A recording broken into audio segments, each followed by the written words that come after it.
Yo guys, what's going on? BFViking here, and with the new Apocalypse DLC releasing in the next couple of months, DICE hasn't given us a single bit of information on the DLC, which gives us plenty of room for speculation. Now, the description of the DLC tells us that we'll be going over the top in some of the most infamous battles of World War I, conquer bitterly contested ground using brutal tools and unique weapons. So the first thing that we know here is that we're going to be seeing plenty of trench-based maps, as it says go over the top, which was a term, if you don't know, that was used when a soldier would rise from the top of a trench and rush across no man's land. Now, one of the most famous battles of World War I was the Battle of the Somme in 1916. Both the Germans and the British took over 1 million casualties, and on Britain's first day alone of the attack, they took over 19,000 casualties, and 60% of their officers were injured or killed in action. Both sides took heavy casualties in the air, with the Royal Air Force losing over 800 aircraft.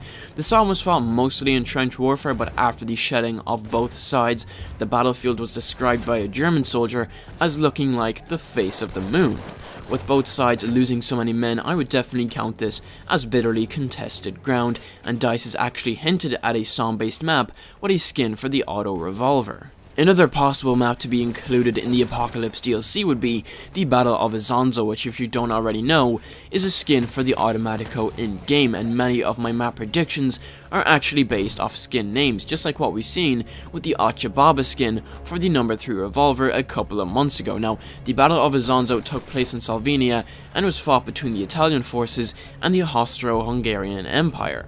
The battle took place on the 23rd of May 1915 until the 27th of October 1917, so it was definitely a very long battle and was eventually won by the Austro-Hungarian powers.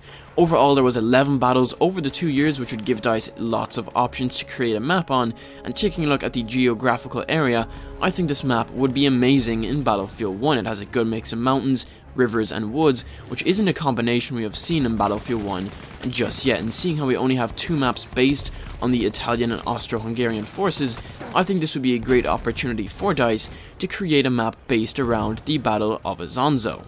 The Battle of Ypres is one of the most infamous battles of World War I, and would definitely make a great map in Battlefield 1. The map would be a good mix of urban combat in the center of the map, with large wide open fields to the north, with rivers and canals connecting to the sea, and a hill known as the Mensen Ridge would be overlooking the town itself, which would be great for people playing as the scout. Now, if DICE were to make this map correctly, I think it'd be a perfect map for the rush game mode. One team starts in the town and has to defend the town of Ypres, and the attacking team would start in the flat open fields and have to attack the town. Some of the battle took place in wintertime, which does give DICE the option of making this map a snow map. Moving on from maps, we could be expecting some new factions with the Apocalypse DLC, such as the US Marine Corps or the Canadian Expedition Force. A lot of the battles I've just previously mentioned had both of these factions taking place in them, and I can definitely see DICE adding a new faction or two in the game's final DLC. There was many other map ideas I could have listed, but many contain the Russian faction or the Japanese faction, which I don't see them adding the Japanese faction in a trench-based DLC. The last thing I want to cover in this video is potential weapons that we're going to be seeing in the new DLC. The description of Apocalypse says that we're going to be fighting with brutal tools and unique weapons, and when you hear brutal tools in reference to World War I, you tend to think of clubs and hatchets like what we already have in game. Many soldiers hand created their own close quarters weapon in the trenches, like what we've seen with the Spike Club and the Bartek Bludgeon, so hopefully DICE are going to add some more interesting melee weapons to the game. Here is a screenshot of a scout holding a melee weapon, which we have not yet seen before in-game, and it might be added in the Apocalypse DLC. Most likely, we're going to be seeing the new melee weapons in the Battlefield 1 CTE before the DLC's official launch.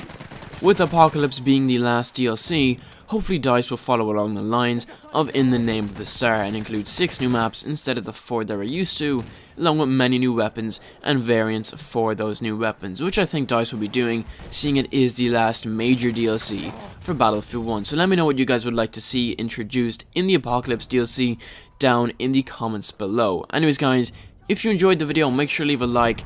Hope you guys are having an awesome day. Thank you so much for watching, and I'll see you in the next Battlefield video.